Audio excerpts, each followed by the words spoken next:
ok? Levanta mais, tá, Ana? Tá. Cabeça pra frente. É do cantinho pra Pode ir? Pode. Gravando. Edição Dr. Cristiano levanta seu Campinelli. Dr. microfone. Cristiano, o iníciozinho ali da investigação, né? Vocês começaram a investigar naquele dinheiro de 4 milhões ali, aí que apareceu um contrato com uma empresa que não existia. Explica isso pra gente. Exatamente. Após a liberação dos 4 milhões e 700 mil reais de recursos da União, surgiram indícios de fraudes em contratos de dispensa de licitação, por meio dos quais esse dinheiro foi gasto. A partir dessas informações, apurou-se que 2 contratos no valor somado de 4 milhões de reais, eles eram completamente fraudulentos. A empresa ela não tinha sede física, ela não tinha funcionários, ela tinha um capital social de apenas 80 mil reais, ela não tinha as máquinas e os equipamentos pesados que eram exigidos para que ela pudesse concorrer àquela dispensa. Mas mesmo assim, ela sendo uma empresa de Castelo, o objeto social dela sequer constava o tipo de serviço para o qual ela foi contratada. Mesmo assim, ela foi contratada pelo Executivo Municipal e recebeu quase 4 milhões de reais. A partir das investigações desses 2 contratos, então se chegou a outros 9 contratos, né, no total de 11 contratos com indícios fortes de fraude. E esses contratos aí que chegaram nesse montante de 1 bilhão de reais? Sim, a soma dos 11 contratos perfaz a quantia de 1,5 bilhão de reais. Exatamente. Agora explica pra gente, doutor, por que exatamente nós tivemos 20 afastamentos, por que os 8 vereadores em si foram afastados? Qual que era a participação deles neste esquema? Bom, as investigações revelaram que os vereadores municipais, pelo menos os 8 afastados, eles recebiam vantagem indevida para aprovação de projetos de interesse da organização criminosa. Exatamente. No que diz respeito às 8 pessoas presas, para onde elas vão ser levadas e por quanto tempo elas vão permanecer detidas? Elas foram presas na prisão temporária, que tem um prazo de 5 dias. Essas pessoas estão sendo encaminhadas para a cadeia pública local, né, onde ficarão à disposição da justiça.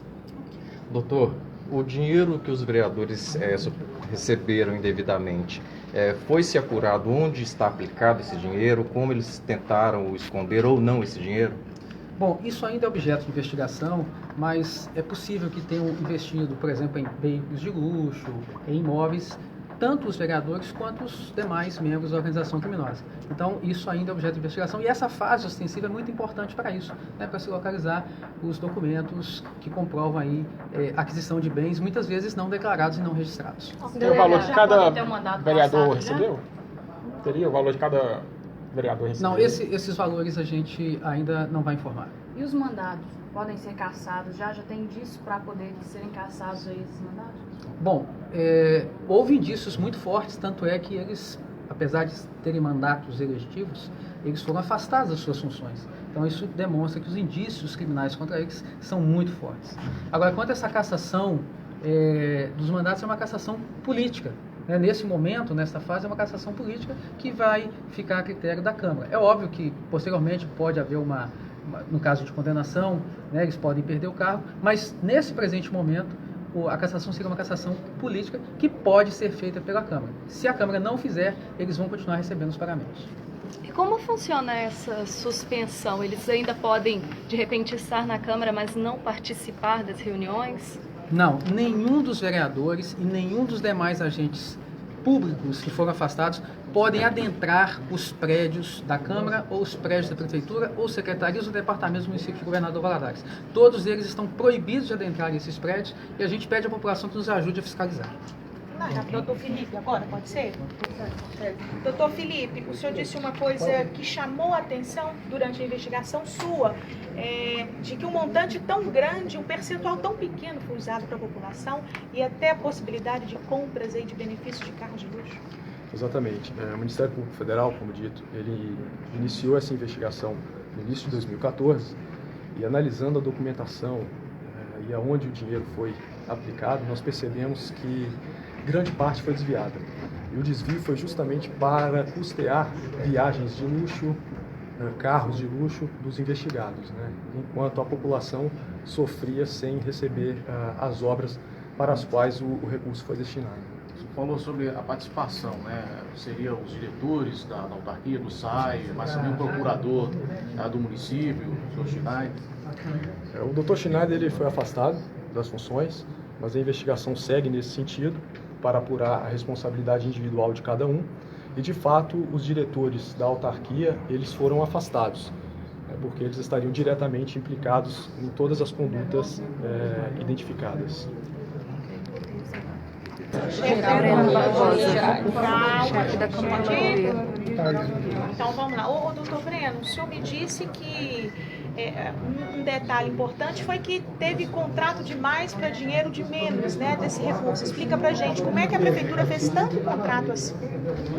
Na verdade, as fiscalizações, elas demonstraram que alguns contratos eram exatamente a sobreposição de objetos da mesma empresa contratada, inclusive o mesmo valor idêntico de outros contratos que já existiam. Então, na verdade, se tratava de uma contratação fraudulenta, cuja execução já era objeto de um outro contrato.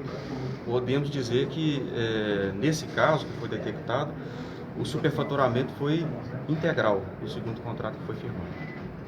Agora, no que diz respeito à ordem das coisas, né? O que o município, o que ele fez errado? Essa fraude em licitação, quando se tem um dinheiro do governo federal, totalmente proibida.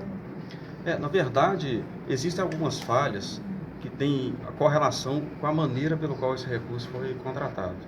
Esse recurso, ele se presta a um reparo emergencial, a solução de uma situação de calamidade, de emergência, em decorrência do desastre natural. Então, ele tem que ser usado na intercorrência desse desastre. O que aconteceu não foi isso. Nós verificamos por meio da fiscalização que alguns serviços poderiam ter sido prestados à época da calamidade pela prefeitura e posteriormente, inclusive fora do prazo de emergência, esses contratos vieram a ser firmados e pagos, mas os serviços não foram executados naquele período. O que esclarece que a prefeita ela não teria participação, não teria conhecimento sobre essa organização criminosa? O que livra ela desse esquema? É verdade, como o Dr. Campindelli mencionou, a prefeita não foi alvo desse trabalho de investigação. O que nós investigamos foi, na verdade, a partir da execução dos contratos, que agentes públicos estariam corroborando para que esses recursos fossem executados de forma irregular, de acordo com as normas do programa do governo federal, mas além disso, que eles contribuíram para direcionar as licitações, para simular serviços que na verdade não foram prestados, mas foram pagos, e para formar um conluio entre empresas com a participação de servidores públicos para favorecimento desses membros da organização criminosa. Então, na verdade, o trabalho conseguiu apurar esses fatos e esses agentes. O prefeito não foi investigado. O senhor pode falar para a gente o que acontece agora, qual é a próxima parte? Do ponto de vista administrativo, que é o que eu posso falar com relação à Controladoria Geral da União, a má execução desses recursos enseja a instauração de um procedimento pelo Ministério da Integração Nacional, que repassou os recursos, que é chamado de tomada de contas especial. Então, é um procedimento que vai apurar a autoria das irregularidades administrativas, quantificar o dano e exigir que o município repare esse dano. Posteriormente, essa tomada de contas é julgada pelo Tribunal de Contas da União e pode repercutir em multas e outras sanções administrativas e cíveis aos envolvidos. Obrigada.